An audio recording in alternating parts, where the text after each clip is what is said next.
The first question, in Australia, the Muslims suffer the same sickness as the Muslims in the Arab world.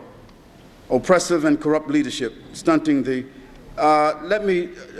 before I even go into this question, I don't believe this hype about everything that's wrong with the Muslims is because of corrupt Muslim leaders. That's not correct. Because the leaders themselves are the leaders of weak, divided, and corrupt people. You see, when the people were the best, they had the best leaders. When the people become the worst, they get the worst leaders.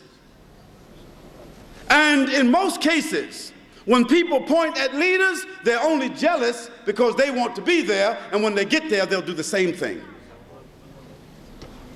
We want better leaders. But I say to you brothers who have this talking, if you become better fathers, you become better neighbors, you become better co-workers, you become better colleagues, you become better people and examples for the Muslims as an individual, change your own behavior, and you'll find that your family will change. Your neighborhood will change. Your society will change. Maybe Australia will change, maybe the world will change. But don't jump from you all the way to the Khilafah and the Islamic State. Because the house is not built that way. We don't suspend the chandelier in the sky and then after that build the foundation. So the issue of Islamic State, issue of the rulership, this is an issue. But we don't talk about that issue before we discuss the issue of behavior. It is the behavior of Muslims themselves that have brought us to this condition. The behavior of you and me. You see?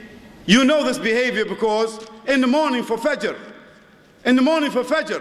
how many people do you think will be here? Are there 100 people here praying Fajr? Are there 50? Alhamdulillah. And there are 400,000 Muslims in Sydney? So, brothers and sisters, let's be very clear and fair about this. Let's first blame ourselves. Let's do what the Prophet Yunus alayhi salam did when he was swallowed by the big fish. He said what? La ilaha illa anta subhanaka inni kuntu min al-dhalimin. I'm the one that's to blame. So blame ourselves first, as brothers, as fathers, as individual Muslims. Blame ourselves, reform ourselves, then we will reform our communities and our families, then maybe we'll reform our neighborhoods, maybe we'll reform our societies, and then maybe we will be able to reform the world.